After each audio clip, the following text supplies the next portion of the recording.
Teman-teman sekalian, yuk kita diskusi lagi tentang Board of Peace. Jadi gini teman-teman sekalian, pertama-tama aku pengen ngasih tahu satu logika dulu ya. Karena kalau kita nggak paham logika-logika dasar, kita nggak akan bisa paham semua yang terjadi di dunia ini. Pertama adalah gini, segala sesuatu itu harus dilihat berdasarkan tujuannya. Kalau tujuannya benar, maka yang lain bisa jadi benar. Tapi kalau tujuannya sudah nggak benar, maka apapun yang ada di dalamnya, apapun yang dibuat setelah itu juga pasti nggak benar. Gampangnya gini ya misalnya ya.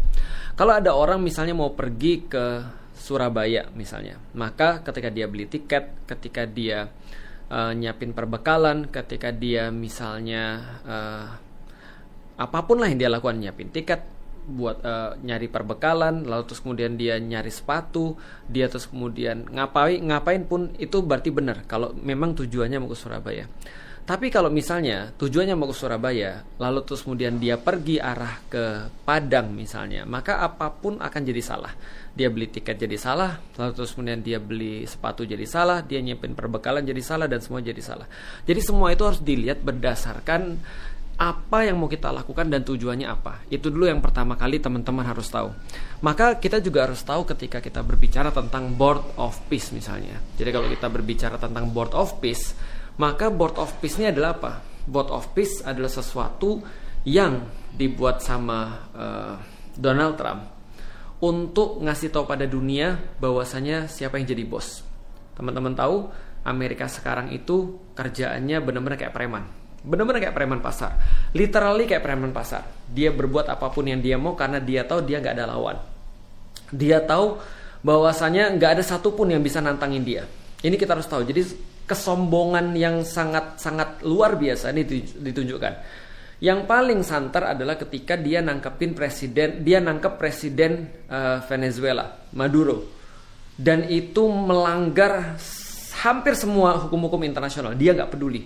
Dan Trump sudah nunjukin bahwasanya dia bisa backup Israel untuk melakukan apapun yang dia mau di Gaza tanpa ada konsekuensi apapun, karena Amerika adalah yang memiliki hak veto di PBB. Jadi PBB mau ngapain aja nggak ngaruh. PBB mau jungkir balik, orang-orangnya mau ngeluarin warrant ataupun perintah nahan Netanyahu, bodoh amat. Itu udah ditunjukin sama Trump. Jadi Trump ini orangnya sudah gila. Dia nggak mau diatur dengan hukum apapun. Karena dia nggak mau diatur dengan hukum apapun, maka dia buat Board of Peace. Jadi teman-teman harus tahu itu, bahwa Board of Peace itu dibuat karena dia pengen ngasih tahu apa itu PBB. Nggak ada urusan. Apa itu hukum dunia? Nggak ada. Aku akan berbuat apa yang aku mau. Berarti tujuannya udah salah nih. Ini problematikanya. Board of Peace bukan untuk perdamaian, tapi untuk nunjukin siapa bos di sini. Dan lu harus ikut gue, mau nggak mau, suka nggak suka. Berarti ini nggak ada pilihan bagi orang-orang yang mau untuk nyari muka Trump, yang mau nyari keridoan Trump. Dia harus ikut Trump. Intinya gitu aja sih sebenarnya. Dia bodoh amat dengan yang lain. Dia keluar daripada beberapa organisasi internasional. Dia nyata-nyata terus kemudian bilang bahwasanya organisasi internasional itu nggak ada gunanya. Dia nyata-nyata backup Israel. Dan ini poin pentingnya. Teman-teman harus tahu bahwasanya Amerika itu adalah sekutunya Israel yang tidak pernah goyah. Sekutunya Israel dari zaman kapan tahu. Dari zaman orang-orang zaman dulu sampai sekarang. Misal di masa Obama aja sudah ditentukan bantuan 30 miliar dolar, 30 miliar US dollar dalam bentuk bantuan militer. Itu sudah ada dari zamannya Barack Obama, dan mereka terus-menerus melakukan bantuan. Dan kalau aku nggak salah di tahun 2023 ketika genosida itu terus kemudian ada di depan mata kita tahu bahwasanya Amerika ngasih duit cash dan bantuan militer sebesar berapa? Kalau nggak salah 300 triliun per tahun kalau nggak salah ya, atau pastinya lebih daripada itu. Tapi yang jelas teman-teman sekalian, Trump itu adalah bestinya Netanyahu, dan Trump sudah bilang berkali-kali bahwasanya dia setuju dengan apapun yang dilakukan oleh Netanyahu. Bahkan dia muji Netanyahu. Dia dengan bangga mengatakan, Netanyahu minta aku senjata ini, senjata itu, yang aku pun belum tahu, dan aku kasih semua. Untuk apa? Untuk ngeledakin orang-orang di Gaza, genosida di Gaza. Mikir, paham maksudnya? Paham. Jadi Trump ini gak ada sama sekali keinginan dia untuk bantu Gaza. Dia yang nyediain duit, dia yang nyediain senjata. Semua yang diledakkan di kepala-kepala orang Gaza itu, yang bunuhin anak-anak Gaza, itu senjatanya Amerika. Jadi teman-teman harus paham itu, dia tuh pelakunya. Jadi teman-teman harus paham bahwasanya ini pelakunya bikin Board of Peace. Paham? Kalau nggak paham, aku nggak tahu lagi. Netanyahu bunuhin orang dengan perlindungan daripada Donald Trump. Di PBB dia tetap bisa melenggang kangkung. Hukum internasional nothing. Kenapa? Backupnya Amerika. Itu dulu harus teman-teman paham. Dan dia buat seolah-olah dia pahlawannya. Oke, kami buat Board of Peace. Dan Board of Peace ini untuk apa? Untuk nunjukin PBB nggak ada gunanya. Memang iya sih. Untuk nunjukin bahwasanya dia di atas daripada hukum. Untuk nunjukin bahwasanya dia di atas dunia yang lain. Eropa mau marah, urusan. Greenland aku mau ambil dan Eropa mau marah, urusan. Pokoknya yang penting aku mau, aku buat. Dunia harus bertekuk lutut di hadapanku. Ini apa yang ditunjukin sama Trump. Maka dia buat Board of Peace. Oke, balik lagi. Board of Peace teman-teman sekalian. Kita lihat. Untuk masuk dibilang harus bayar 16 atau 17 triliun. Itu sudah pemalakan tuh. Sudahlah kita nggak punya pilihan. Orang-orang lemah kan memang nggak punya pilihan kan ya. 17 triliun dibayar. Setelah itu apa aturannya? Aturannya adalah kalian yang masuk kalau sudah bayar boleh jadi anggota. Kalian boleh ngomong, kalian boleh usul, tapi keputusan di tangan aku. Gila kan? Coba bayangin tuh. Jadi artinya keputusan tetap di tangan aku, bukan di tangan kalian, gitu loh maksudnya. Artinya kalau kita bicara tentang masalah Board of Peace, ini adalah benar-benar premanisme 100% premanisme. Kenapa? Karena semua harus aku yang nentuin, kalian boleh usul, aku yang nentuin. Gitu kan ya? Nah, artinya adalah apa? Lucu. Artinya adalah kalau ada orang sudah tahu seperti itu, dia dalam keadaan tertekan, berarti dia masuk ke situ, itu jelas karena dia nggak punya pilihan. Bukan karena kamu punya negosiasi, kamu punya ground, kamu punya kamu punya posisi untuk bernegosiasi. Enggak. Justru kamu nggak punya posisi untuk bernegosiasi. Kamu nunjukin banget kalau kamu masuk ke situ bahwa kamu tuh lemah. Kamu nggak bisa buat apapun kecuali nurut apa yang diinginin oleh para bully itu.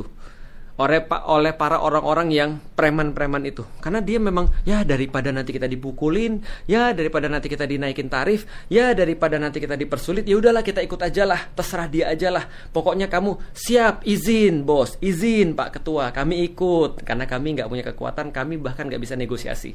Tapi kalau ada negara-negara yang punya kemampuan, punya potensi, punya kekuatan untuk negosiasi, mereka nggak akan gabung. Karena mereka bilang, ngapain kami gabung ke dalam satu Board of Peace? Apa gunanya PBB? Ini cuma sekedar pembulian yang terjadi secara internasional. Dia seenak-enaknya sendiri, yang mutusin dia, jadi ketua seumur hidup dia. Dan siapa anggota-anggota Board of Peace? Teman-teman cari, siapa? Mantunya. Sekarang kita tahu, orang-orang nepotisme itu memang barengan tuh, orang-orang tuh ngumpul. Mantunya Jared Kushner, pengusaha, dilibatin dalam Board of Peace. Kenapa harus dia sih?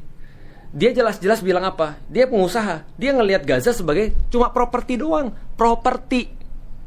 Lalu terus kemudian siapa yang dilibatin lagi? Steve Witkoff. Siapa dia? Bestinya Israel.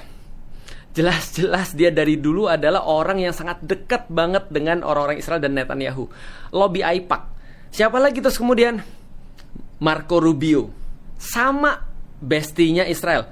Nih, dan siapa anggota daripada Board of Peace? Netanyahu. Coba lu bayangin. Coba mikir. Pembunuh itu bahas perdamaian. Orang yang ngasih senjata buat bunuh atau bahkan terlibat dalam pembunuhan itu disuruh untuk bahas perdamaian. Sementara orang-orang yang dibunuh, digenosida, tidak diajak bahas sama sekali tentang tanah mereka yang dijadiin properti, tentang tanah mereka yang akan diperebutkan oleh elit-elit yang di barat. Teman-teman tahu ini namanya apa? Penjajahan. Cuma terjadi secara legal. Cuma terjadi seolah-olah dilakukan oleh orang-orang berdasi. Tapi penjajahan tetap.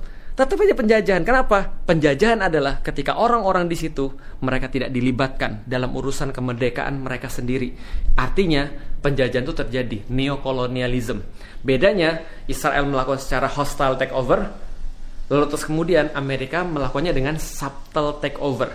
Dan kemudian orang-orang bisa dengan mudah mengatakan, ya ini kan lebih mendingan daripada pembunuhan kemarin sama Israel. Sama aja. Ada orang dibunuh dengan senjata, ada orang dibunuh di meja perundingan. Ada pembunuh-pembunuh membawa senjata, ada pembunuh-pembunuh berdasi dan berjas. Gak ada bedanya sama sekali. Artinya Board of Peace gak mencerminkan peace sama sekali. Oke, kalau gitu kita sekarang bahas Indonesia. Berarti ketika Indonesia masuk ke dalam Board of Peace, apakah perhitungannya adalah orang-orang Palestina? Ternyata enggak kan? Karena takut ditambah tarifnya, karena takut neraca dagangnya yang sudah untung itu jadi hilang, karena takut melawan Trump, karena Trump udah nunjukin sebegitu kerennya dia, bisa nyulik presiden manapun yang dia mau, bisa bunuh siapapun yang dia suka, dan tidak ada konsekuensi sama sekali. Bisa buktiin bahwasanya kalau deket sama Trump itu bisa kayak Netanyahu. Jangankan hukum dunia tuh, hukum akhirat dia bikin karena sudah terjanji sama dia. Itu kan yang dipengenin. Ya udah kalau gitu ya nggak apa-apa sih. Cuma ngasih tahu aja sih bahwasanya kamu bukan berbuat karena Palestina. Kamu bukan berbuat karena mikirin orang-orang yang dijajah. Kamu bukan melakukan itu karena kamu itu pengen dukung saudara-saudaramu yang ada di situ atau berbuat atas nama kemanusiaan. Kamu ngomong bahwasanya kayak, kenapa harus milih kata-kata menjamin keamanan Israel? Kenapa harus milih kata-kata menjamin keamanan Israel? Kenapa nggak bisa ngomong bahwasanya kita harus memastikan bahwasanya orang-orang Gaza itu selamat, mereka harus menentukan nasib mereka sendiri, sedangkan Israel harus bertanggung jawab atas apapun yang mereka buat, karena tidak ada satupun perbuatan kriminal yang tidak dihukum, yang bisa lewat begitu aja. Kenapa nggak ngomong gitu? Kenapa pilihan katanya selalu kalau mau damai semua harus menjamin keamanan Israel? Kenapa harus gitu? Ini kan problemnya berarti apa? Problemnya kita tuh takut. Problemnya kita tuh nggak punya pilihan. Problemnya kita tuh nggak mau negosiasi, nggak bisa negosiasi. Jadi jangan ngomong bahwa saya ini negosiasi. Itu nggak masuk akal, itu nggak masuk logik gitu maksudnya. Udah ngomong aja, kita lakukan ini karena kita pengen tetap dagang sama Amerika. Kita melakukan ini karena kita takut sama Trump. Kita melakukan ini semua karena kalau nggak deket sama Trump nanti kita susah. Kalau deket sama Trump kita dapat banyak privilege. Gitu aja ngomongnya. Itu lebih jujur gitu kan ya.